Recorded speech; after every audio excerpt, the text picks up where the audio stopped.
to join me. This is a remix of a message from the Gospel of Luke, chapter 19. Luke, the 19th chapter.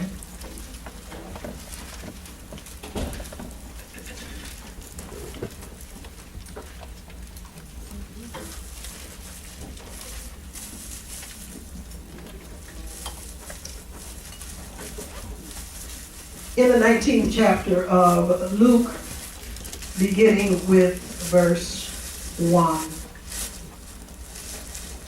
And Jesus entered and passed through Jericho. And behold, there was a man named Zacchaeus, which was the chief among the publicans, and he was rich. And he sought to see Jesus, who he was, and could not for the press, because he was little of stature. And he ran before and climbed up into a sycamore tree to see him, for he was to pass that way. And when Jesus came to the place, he looked up and saw him and said unto him, Zacchaeus, make haste and come down, for today I must abide at thy house. Yes. And he made haste and came down and received him joyfully. And when they saw it, they all murmured, saying that he was gone to be a guest with a man that is a sinner. And Zacchaeus stood and said unto the Lord, Behold, Lord, the half of my goods I give to the poor, and if I have taken anything from any man by false accusation, I restore him fourfold. And Jesus said unto him, This day is salvation come to this house, for so much as he also is a son of Abraham. For the Son of Man is come to seek and to save that which was lost. Some time ago, as a matter of fact, it was in October of 2010, I shared a message with you that was titled, Short Legs, Tall Trees. Amen. Amen. For those of you that take notes, I want you to know I take notes too. Today, I want to share with you the remix, which is titled, The Long and Short of It. Yeah. Come on, the long and short of it. This passage is very familiar to, particularly, I'm sure, Sunday school students. It's a favorite of Sunday school teachers, talking about Zacchaeus. And I remember with my own children, when my daughters were very young, we had a lot of biblical songs that we would sing. And, you know, we would sing about characters like Zacchaeus. And today, when we look at this passage and visit this passage of Zacchaeus and the sycamore tree, I even think of our vacation, I believe it was Vacation Bible School or something we did with the children, and we actually put a tree on the floor. Some of you remember? Yes, it was Vacation Bible School, wasn't it? Even Vacation Bible School, and we had a tree on the floor, to kind of help us to visualize this particular story. The purpose, or one of the purposes of this lesson in the scripture, is to provide an understanding that anyone, regardless to who you are, can be an overcomer. Yeah. Regardless to your stature, regardless to your intellectual level, anyone can be an overcomer. What we're learning in this lesson, what we're going to learn and reiterate to you is that anyone can be a victor. We don't always have to be victims, but anyone can be an achiever. If you have a desire to achieve, there is a way that it can be done. And one of the key phrases that I want you to remember, or a key word in this lesson, is that you can be an overcomer, a victor, or an achiever if you can climb to the place where visualization of your deliverance is more than just sight, but it actually becomes tangible. In other words, what I said was, you climb to the place where you see your deliverance, but in seeing your deliverance, it's not just what you see, but what you see becomes what you can have.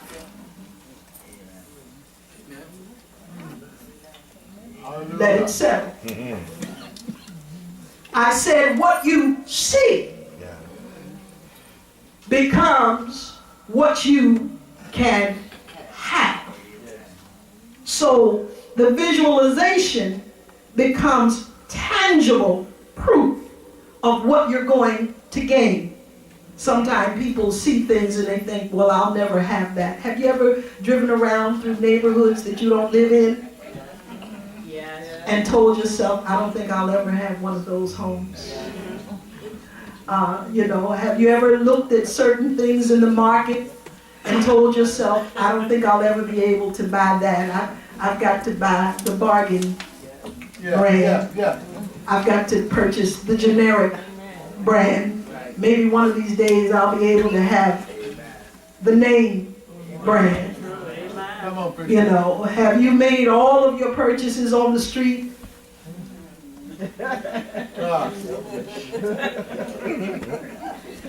Is every purse you have a knockoff? One of these days, one of these days, if you climb, understand what I'm talking about? All right? Let's talk about Zacchaeus for a moment. Zacchaeus was a publican. And being a publican, and as I have said before in the past, but I'm not going to dwell on that today, sometimes people get that word crossed with a certain political party. But he was a publican, all right? If I repeat it, maybe he was a publican. This was not a well-respected job or vocation, yet it was very well-paying. The job or the position was sometimes even a purchased one. It was one that an individual bought or purchased, and you could purchase the right to collect taxes. This is what a publican did, or to collect revenue in a given region, and sometimes some people had preferences as to where they wanted to collect those taxes and who they wanted to collect those taxes from. And so in a given region, if you had enough money, you could pay to have that particular region, and the right you could also purchase to work as a subcontractor for rich, affluent officials who actually themselves were publicans, but you purchased the right to act in their behalf or on their behalf. The personal wealth that the publican had was often attained through unscrupulous practices and illegitimate means. They often cheated their own. So the business itself was very lucrative to the collector, but unfortunately, often we find that the people that they collected from were shortchanged. And this is why folk did not necessarily care for people who were publicans. And this is what Zacchaeus was. It's bad when you cheat people, but it's even worse, we feel, when you will steal from members of your own. Amen. Yeah. Talk about it. Amen. Amen. And so, Zacchaeus is a publican, and I don't know exactly what he did. I don't have his record. I haven't been able to pull his record, but I'm sure that he did some things that he should not have done based on the fact from reading the passage, his own confession that he makes to Jesus at the end. Zacchaeus had heard about the Christ. He had heard about Jesus. Jesus' reputation always preceded him. And I believe some of the things that Zacchaeus had heard was that Jesus was a healer who healed miraculously. I believe that he heard that Jesus was an individual who was bringing salvation or deliverance to the people, that folk were being brought to him, and that he was, as we well know, causing the blind to see, causing the dumb to talk, causing the deaf to hear. He was, in fact, it was proven, raising the dead. This is not something that you see ordinarily, but there was something about this Jesus. And so when he did these things, word would get around, and folk wanted to see him when he came to town. Zacchaeus wanted to see Jesus. And so what he does, the Bible says, he runs ahead of the crowd. Now, you've got to think for a moment. There is something to what Zacchaeus does. If you want to get ahead, sometimes you've got to run ahead. Amen. Amen. All right? Now, he runs ahead of the crowd because there is a problem. As long as the crowd is between him and Jesus, he cannot get a view of Jesus. Now, all you good saints know that only a look at Jesus can work miracles. Amen. Amen. Amen. Amen. I done preached several messages already. And so, the crowd is between him and Jesus, and he wants to see Jesus, but he cannot see because the Bible said that he was of little stature. In other words, the man was short. And with this problem, because being too short can be problematic. Have you ever tried to reach for something and you just couldn't get it? Because you were too short, but he wanted to get a view of Jesus. And the crowd was between him and Jesus. And so in order to get a view of Jesus, what he had to do was to run ahead of the problem. And so sometimes we have to stop and think, Lord, if there's a problem here, just help me to run ahead of it. Because I know you're going to handle this after a while, Lord. And so he runs ahead of the crowd and he climbs up a sycamore tree. All of us need to have a clear view of Jesus, but sometimes we are hampered by things such as being too short. When you're short, that means you might be of little height, little length. There's an inadequacy there. Sometimes folk like to make you feel bad when you're short and express to you that, what you have is lacking somehow, but you don't feel lacking. They tell you that you're insufficient, you don't have the required amount, you're not equivalent to, you're just not enough of a person because you are short. Short is problematic and can be problematic. Yeah. Shortness or coming up short is definitely problematic, not only to you physically from time to time, but emotionally and spiritually as well. Understand and think about it for a moment. If you are short on cash, then you can't pay for what you're trying to buy. When you're short on funds, your bills and your debts don't get paid. If we were short on fuel this morning, then there would have been no heat in the building. If you are short on fuel, there'll be no gas in your car, and you may find that your vehicle becomes stranded before you get to where you want to go. If there is a shortness on energy, then the lights will fail, the lights will go off, or if you are short on energy, you won't have what you need to be able to do what you're trying to do.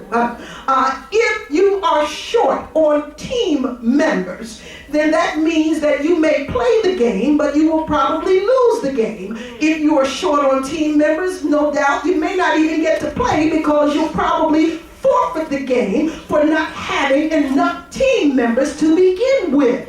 People who are short on patience miss many opportunities in life. You heard me talk about people who stand waiting for the bus, and when the bus doesn't come, they move, and then after they move, the bus comes, but because they're not at the bus stop, they miss the bus. If you are short of breath, you may actually have a heart attack and die. So short can be problematic. But more importantly is the problem of what being spiritually short can do to your faith, can do to your courage, and can do to your growth. Because remember now, I'm not here just to talk about things that don't pertain to you spiritually, but I'm here to share a message that will help you in your spiritual growth. And if you are short on faith, let's say your faith is short, your faith will be hindered by unbelief. The reason being is because you don't have enough confidence and you don't believe enough. But it's amazing. All you have to believe is just a little bit, but sometimes folk don't even believe a little bit. They're short. If you are short on courage, then your courage will come up lacking because you are not bold enough. When you face the enemy of your soul, you have to learn to be bold. But if you are short on courage, you won't be bold enough to tell the devil to step back, to get behind, or to go back to the pit from whence he came. If you are short regarding your spiritual growth, then you will find that your life will be impeded because you are not reaching out enough. In other words, I'm saying you are just too short. Like Zacchaeus, you're too short to see clearly. What is it that I'm trying to see? Well, I'm trying to get a view of the promise. Well, what is the promise? The promise is not a what, but the promise is a who. The promise is Jesus. And if you cannot view the promise, then you don't recognize hope when you see it. If you don't recognize hope, then you don't have hope. And where there is no hope, there is no salvation. Where there is no salvation, there is only bondage. Where there is bondage, there is no freedom. And where there is no freedom, there is only loss and doom and the cessation of life as God would have you to have. So short is a problem. The answer, though, to any problem is to have a solution. So what is the solution to being short? In Zacchaeus' place, he found out that the solution to short was to climb. Amen. He couldn't make his legs grow at this point in his life.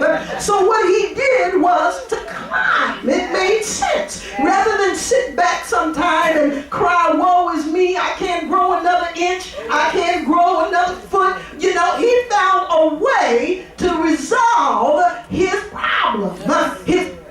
The resolution was not to try and make his legs grow. The resolution came in elevating himself above what the problem was.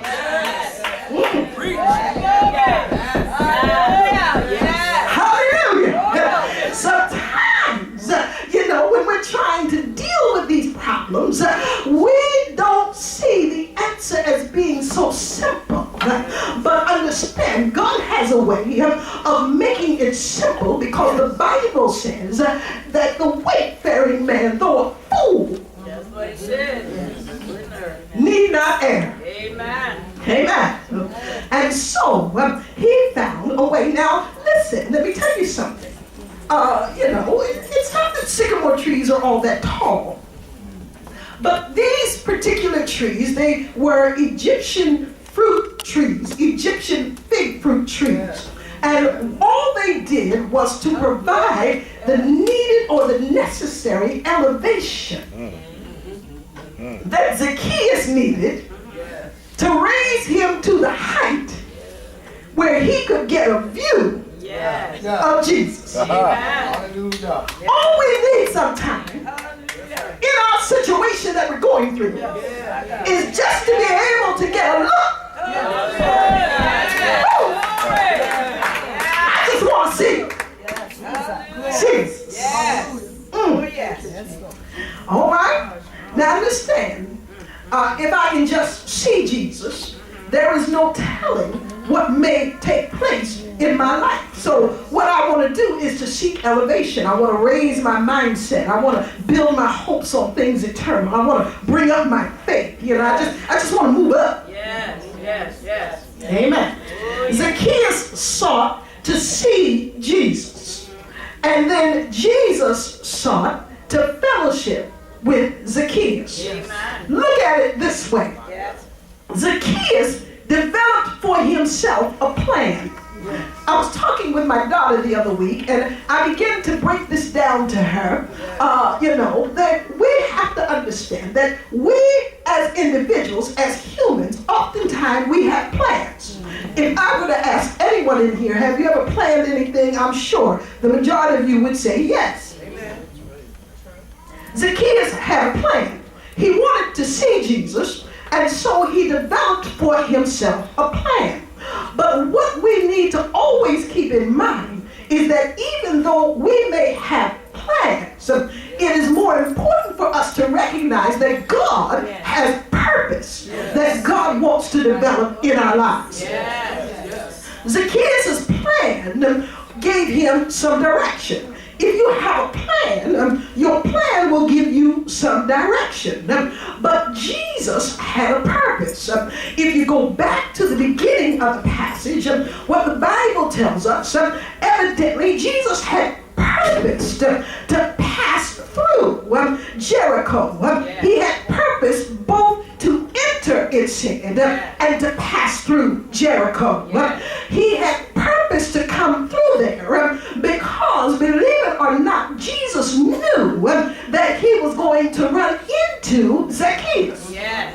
Amen. Yes. Zacchaeus did not know that Jesus was going to acknowledge him. He just wanted to see him. So his plan was climb the tree and catch a look at Jesus. And so his plan was climb the tree. What he did not realize was that Jesus purposely passed that way and passed that particular tree. Zacchaeus had a plan that told him run ahead of the crowd and climb the tree.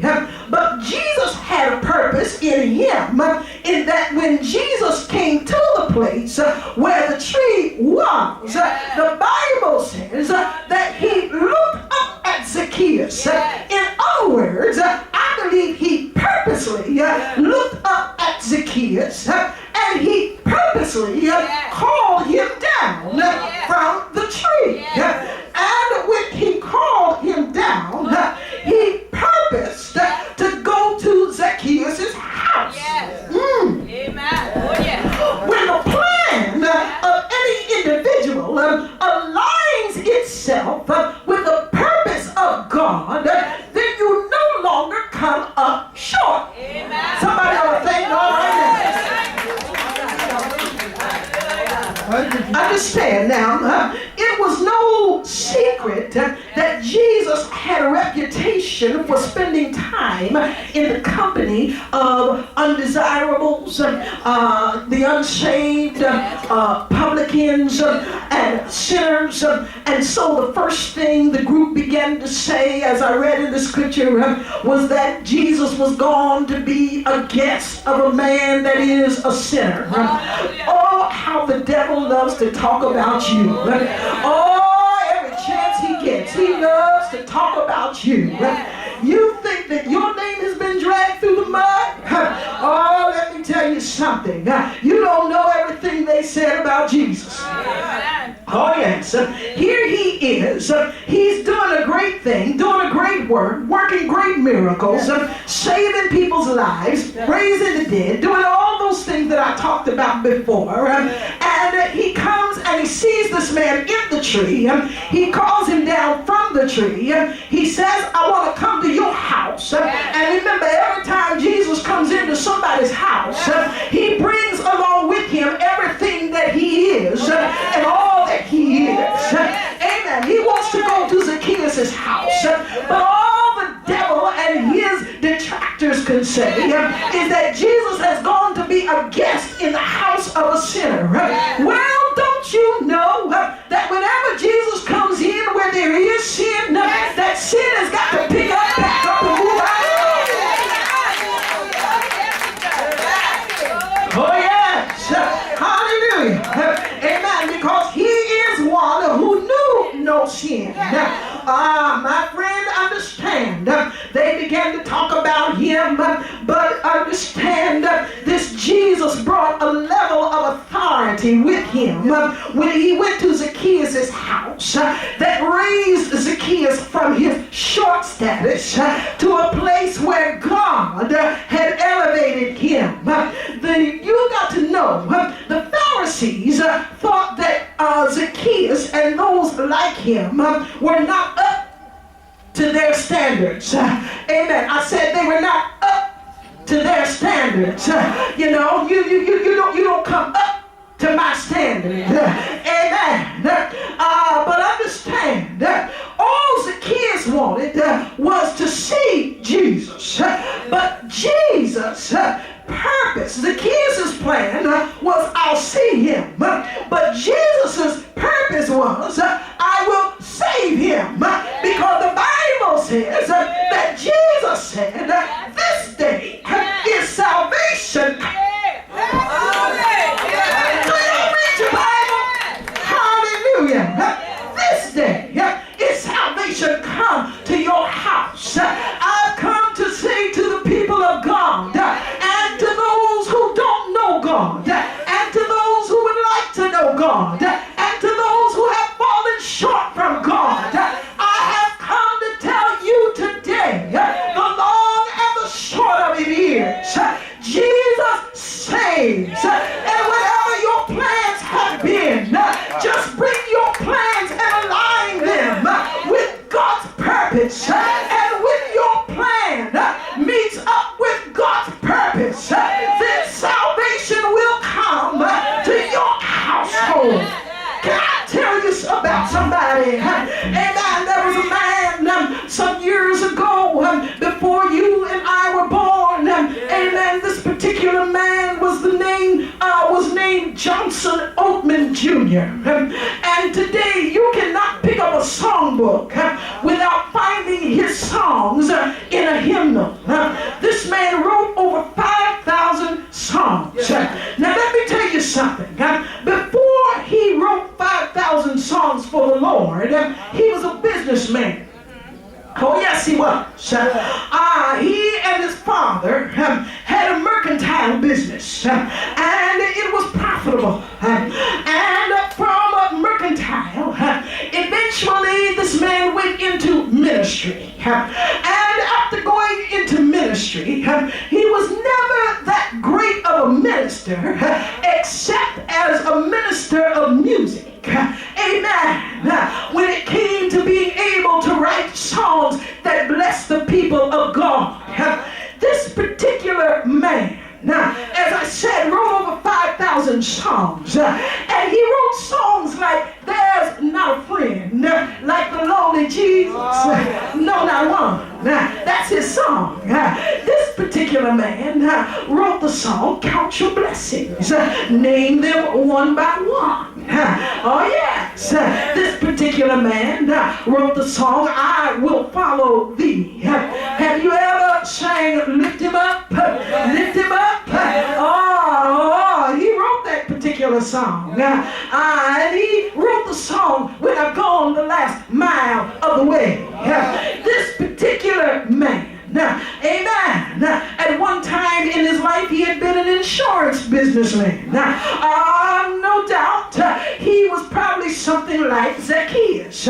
He was a businessman that was not always appreciated. But thank God that later in life, amen, he turned himself over to the Lord. And he wrote songs such as, we don't sing it as often as we used to, but we used to sing it a lot. Jesus took my burden. I could no longer bear. He took my heavy burden in answer to my prayer. Oh yes, my anxious fears subsided and my spirit was made strong because Jesus took my burden and left me with a song. Hallelujah. He wrote songs like, Savior, I will follow thee. Though not all the world, though thou art all the world to me, and though the way I cannot see, still, Savior, I will follow thee. But what really blesses me is when this man began to pen that my heart has no desire to stay, where doubts arise and fears dismay, and though some may dwell where these abound, my prayer, my aim is higher ground. He learned how to climb. He said, I want to live above this world. Those Satan's darts at me are hurled, for faith has caught the joyful sound, the song of saints on higher ground. And not only that, he said, I want to scale the utmost height and catch a gleam of glory bright, but still I'll pray to heaven I've found. Oh, Lord, plant my feet on higher ground. Lord, lift me up and let me stand by faith on heaven's table, and no higher plane than I have found, Lord.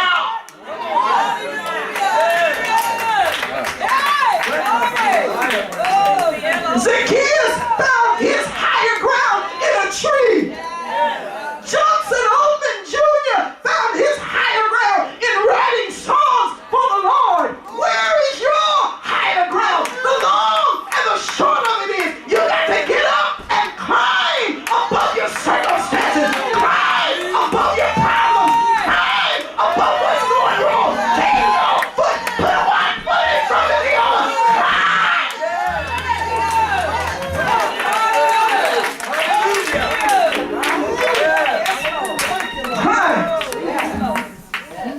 Woo, Jesus.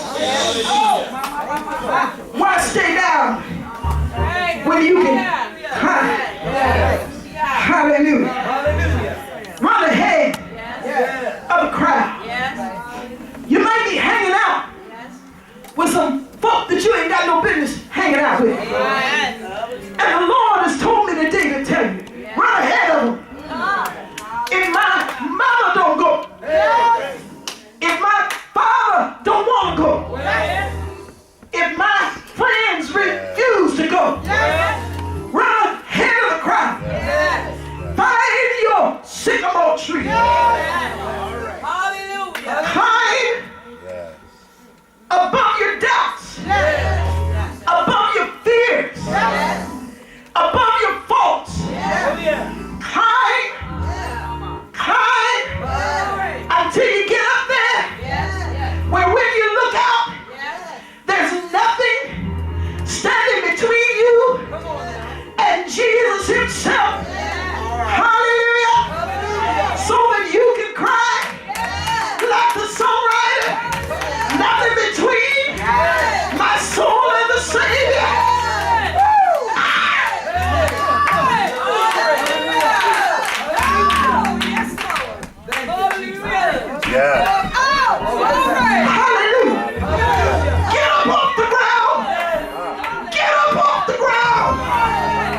today. You must not know the Lord. I want you to get up from there and climb your sycamore tree today. Hallelujah.